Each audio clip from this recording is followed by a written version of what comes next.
कुछ घंटे बीते लेकिन कहीं कुछ नहीं मिला। तभी रामू की नजर हवेली के पिछले हिस्से पर गई, जहाँ छत का एक हिस्सा टूट कर गिरा हुआ था। अरे ओ भैया, इधर आओ, देखो।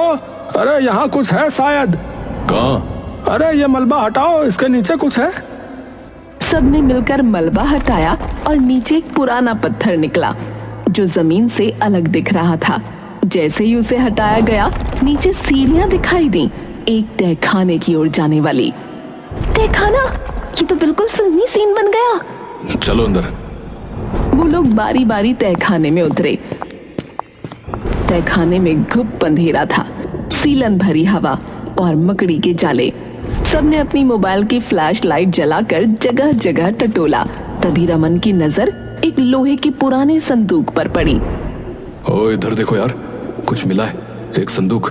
अरे यार जल्दी निकालो इसे यार। संदूक भारी था लेकिन गांव वालों की मदद से बाहर ले आया गया। जैसे ही बुढ़िया ने उसे देखा, वो पागलों की तरह झूमने लगी। मिल गया मेरा खजाना, मिल गया मेरा खजाना, मेरा खजाना। चारों लोग एक्साइटेड हो गए। अब उन्होंने फटाफट संदूक खोला, लेकिन उसके अंदर जो था वो देखकर सबकी रूह कांप गई। ये क्या है? ये तो किसी बच्चे का कंकाल है।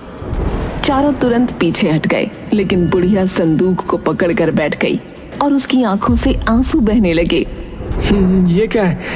तुमने तो कहा था खजाना है। जवाब दो, ये क्या है?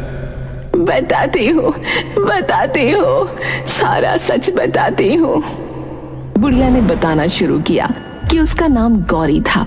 एक समय में जवान, सुंदर और भोली भाली गौरी अपने पति और ससुर के साथ इस हवेली में रहती थी। पर किसे पता था कि जिस घर को वो स्वर्ग समझती थी, वो एक दिन उसका नर्क बन जाएगा। बाबूजी, वो आपकी बहू ना माँ बन गई। देखिए, बेटी हुई है, कितनी सुंदर है ना। क्या कहा बेटी? तुझे शर्म नहीं आती है? हमारे खानदान में बेटी नहीं होती, बेटा चाहिए था, बेटा। मुझे तो इससे बात भी नहीं करनी, निकम्मी औरत। गौरी के पति ने न तो बेटी को गोद में लिया, न कभी उसकी शक्ल देखी। बच्ची के जन्म के साथ ही मानो हवेली का हर कोना ठंडा और बेरंग हो गया। गौरी अकेली पड़ गई, अपनी नन्ही जान को सीने से लगाकर हर दिन अपमान और तानों से लड़ती। बाबा, मैं क्या करूं? मुझे बेटा चाहिए, कोई उपाय बताओ। उपाय है, अपनी बेटी की बलि चढ़ाओ। रक्त की आग में पुत्र की राख से जन्म होगा। उसने बिना कुछ सोचे तांत्रिक की बात मान ली। एक रात हवेली के तहखाने में, जहां अंधेरा रहता था, वहीं उसने अपनी ही बेटी की हत्या कर दी। उसके साथ उसका ससुर और 2 नौकर भी थे। सबने देखा, लेकिन सब चुप थे। उधर गौरी की आंख खुली तो बच्ची को न देखकर तड़प उठी। मेरी बच्ची कहाँ है? वो तो मेरे साथ थी। गौरी उसे हर जगह ढूंढते हुए आखिरकार तहखाने की ओर भागी और वहां का नजारा देख चीख पड़ी। नहीं, ये क्या कर दिया तुमने? मेरी बच्ची! गौरी पागल हो गई। उसके भीतर की मां जल उठी। उसी तहखाने में पड़ा एक बड़ा चाकू उठाया और एक एक करके सबका खात्मा कर दिया। मेरी बच्ची के खून से कोई बेटा नहीं मिलेगा तुझे, सिर्फ अभिशाप लगेगा तुझे। सब मारे गए और गौरी वहीं तहखाने में अपनी मरी हुई बच्ची की लाश को सीने से लगाए घंटों बैठी रही, शायद कई दिन। और फिर एक दिन उसने उस नन्ही लाश को एक संदूक में बंद किया, जैसे वो कोई खजाना हो। सो जा मेरी रानी, अब कोई तुझे नहीं छीन सकता, तू मेरा अनमोल खजाना है। वो संदूक लेकर वहीं तहखाने में बैठी रही। वक्त के साथ सब बदल गया। हवेली सुनसान हो गई और जब वो एक दिन ऊपर आई तो छत का एक हिस्सा गिर पड़ा। तहखाने का रास्ता हमेशा के लिए बंद हो गया। गौरी ऊपर रह गई और संदूक नीचे छुप गया। यादें धुंधली हो गईं, पर उसका पागलपन वही रहा। गौरी की आंखों से आंसू झर रहे थे। सामने बैठे राजीव, रिया, रमन और प्रेम सन्न थे, जैसे किसी ने उनकी जुबान छीन ली हो। ये सब सच है? हाँ, ये मेरा खजाना है, मेरी बेटी, मेरी जान, मेरी दुनिया। पागल औरत, ये खजाना है, हड्डियां और सड़ती यादें हैं? राजीव वो संदूक को लात मारकर दूर फेंक देता है। ये देखकर उस बुढ़िया को बहुत तेज गुस्सा आ गया।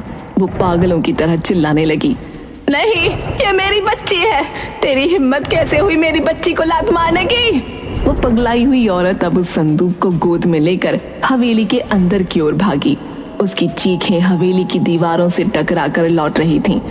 मेरा खजाना, मेरी बेटी, मुझसे कोई नहीं छीन सकता। अरे अब बहुत हो गया, पागल औरत ने दिमाग खराब कर दिया है। इसको निकालो यहाँ से, फिर इस हवेली को बेच डालते हैं। चलो। हाँ यार, खजाना तो निकला नहीं, अब हवेली बेचेंगे, चलो। सबने सोचा कि किसी भी तरह बुढ़िया को पकड़कर बाहर फेंक देंगे, लेकिन उन्हें नहीं पता था कि ये इतना भी आसान नहीं होगा।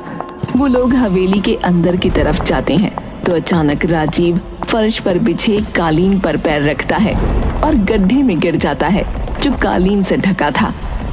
राजीव, कहाँ गए तुम? ये क्या हो रहा है? ये सब उस पगली औरत का जाल है। अरे भागो यहाँ से भैया। रिया एक कमरे में भागती है, लेकिन वहाँ का दरवाजा बंद हो जाता है और अंदर से सैकड़ों चूहे निकल आते हैं। रिया चीखने लगती है। उधर प्रेम जैसे तैसे भागता है, लेकिन गलियारे में फिसल जाता है क्योंकि फर्श पर तेल फैला हुआ था। तुम लोग मेरा खजाना नहीं छीन सकते। बुढ़िया अपने बिछाए जालों से बहुत खुश थी, पर उसी समय गांव के और लोग भी वहां पहुंच गए। उन्होंने सब कुछ देखा और एक साथ मिलकर बुढ़िया को पकड़ने की कोशिश की। अरे अब बस, तुमने बहुत डर फैलाया, अब तुम्हें रुकना होगा। बहुत संघर्ष के बाद बुढ़िया को पकड़ लिया गया। राजीव उठ खड़ा हुआ और बोला, मैं पुलिस बुलाता हूँ। हाँ, ये औरत पागल है, हमें मारना चाहती थी।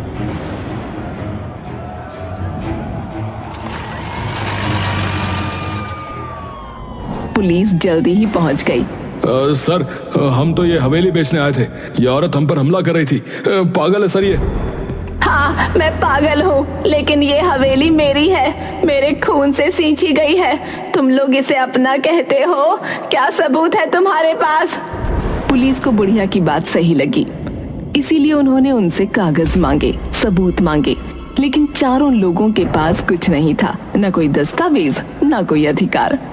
गांव वाले भी अब शंका से भर उठे। राजीव, बताओ, इस हवेली का इतिहास क्या है, बोलो। वो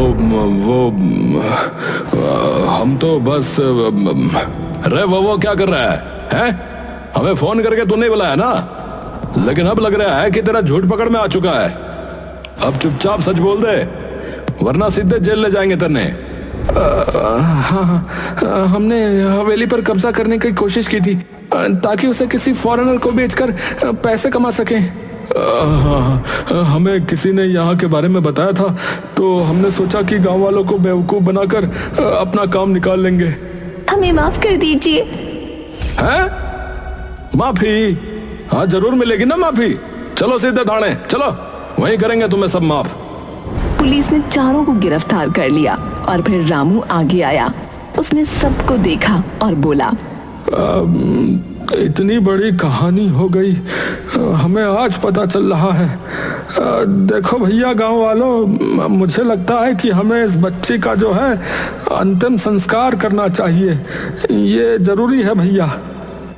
सबने मिलकर उस मासूम बच्ची की अस्थियों का विधि पूर्वक अंतिम संस्कार किया। बुढ़िया फूट फूट कर रोती रही। उसकी सालों की पीड़ा अब बह रही थी। उसके बाद पुलिस ने बुढ़िया को एक मानसिक चिकित्सालय भेज दिया, पर कहानी यहीं खत्म नहीं हुई।